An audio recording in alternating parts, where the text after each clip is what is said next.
It seems that much like Disney, Nickelodeon is certainly a company that's had its highs and lows throughout the years. And that's just not pertaining to its television programming, but pertaining to its movies as well. For years, since late 2013, I've wanted to find some way or another to discuss the Nickelodeon movies in full and do reviews for all of them on my channel. For one thing, I could never find the right circumstances to do so, or the right occasion for it. And then when the Kids' Choice Awards in 2017 had their 30th anniversary, the idea came to me.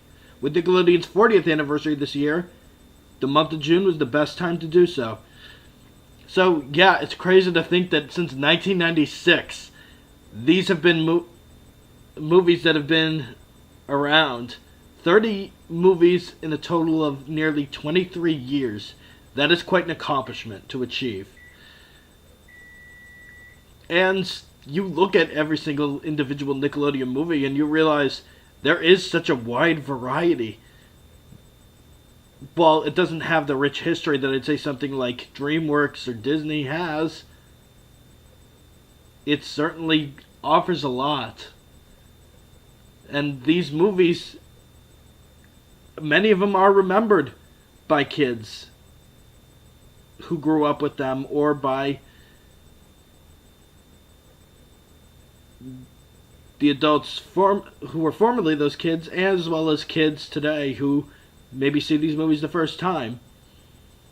So, I'm very, very interested to see.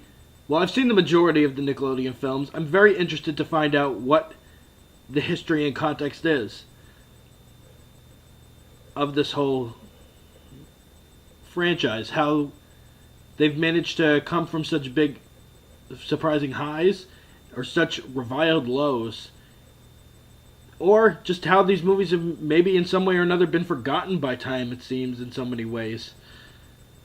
So yeah, the plan is to do every movie up to date, which, unfortunately, because Dora and the Lost City of Gold has not come out yet, it's not going to be included on this. But hey, one movie to fit every day of the month, I'd say you're still getting a pretty good deal.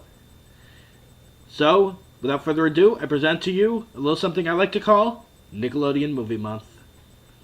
Let's start off with the very first Nickelodeon movie, Harriet the Spy.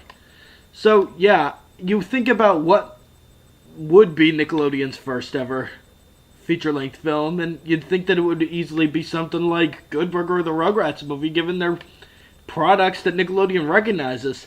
Now, granted, Harriet the Spy was something people recognized. It was based on a classic young adult book from the 60s by Louise Fitzhugh. But then, it seems like, still, that's not something kids would be all that familiar with, so how in the world would you do it? Well, having not read the book, I can tell, though, that this movie was not exactly what I think the author would have had in mind for it as a film adaptation. Here's the plot. Michelle Trachtenberg, who was on Pete and Pete at the time, plays Harriet M. Welsh, an 11-year-old girl who's aspiring to become a writer. How she finds things to write about in her private journal, private notebook. She goes around the city dressed up in a yellow raincoat with a utility belt, constantly eavesdropping and watching people, trying to avoid being seen at every turn, calling herself the Spy. Things seem good in her life. She has two best friends, one of them played by Gregory Smith, and a great nanny who takes care of her more so than her own parents do, played by Rosie O'Donnell, who's constantly giving her wise, sage advice. However, things take a turn for worse when her class rival, Marion Hawthorne, played by Charlotte Sullivan, ends up finding her notebook one day and reading it to the whole class. This results in all the kids hearing Harriet's brutally honest and often unfavorable remarks about the other kids, and as a result, they end up outcasting her and not wanting to be around her. And this couldn't have come at a worse time, because Golly has ended up leaving the employment of her parents as Harriet's nanny, believing she's ready to take care of herself. Can Harriet figure out a way to win her friends back and learn to grow up? So, I remember seeing this movie as a kid, and the main issue I had with it back then was, well, it wasn't a pleasant experience to sit through. Because as a kid, I liked watching movies that, if they had to upset me, they only upset me a little. This kind of upset me a lot. Now, granted, I don't feel exactly that way now. I mean, watching it again now, I do kind of have the same problem, but in a different way. Because here's what the problem is. There's a tonal inconsistency with the film. I feel like where it struggles is that there is this half where, yes, it definitely feels like a slice of life type film, and it's being a kid's film that's brutally honest about the way things go in a kid's world, but even then, it's when it ventures into the area of her being outcast at school that I'm struggling to stay with it. Because the movie is trying to adhere to, I suppose, the way that the book is structured and the seriousness of the book, but it's at the same time trying to be a kid's movie.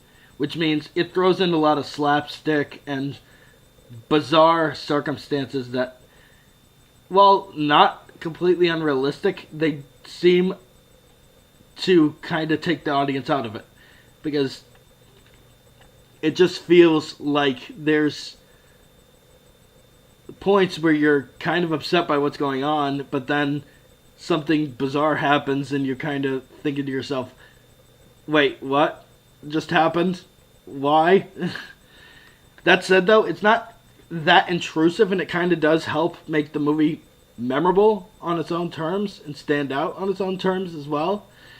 And what's interesting is the director is Bronwen Hughes, who I think is related to John Hughes, but was also somebody who was behind several episodes of Breaking Bad and Better Call Saul. So, yeah, this kind of feels like it's ahead of its time in certain ways, in the sense that it does try to bend the more bizarre aspects of life that do happen in combination with a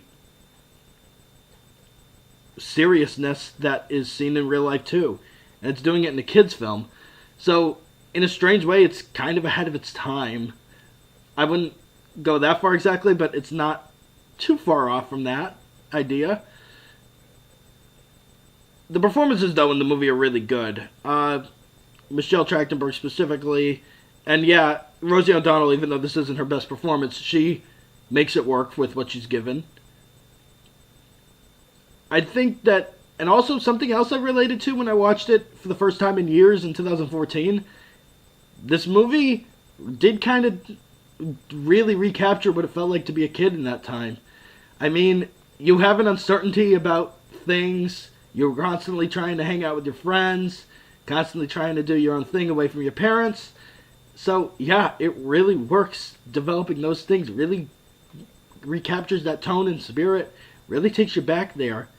I mean, granted, I was about, 5 at the time that this movie came out? Almost 6.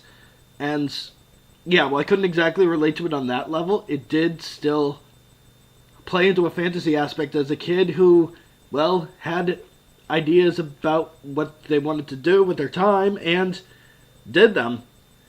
So, it is creatively enjoyable for that reason as well. I would have said that this is a mediocre movie, but at the same time, I do, again, appreciate, even if it is mediocre and it is hit and miss, I do appreciate what is there that works. I definitely don't regret seeing it.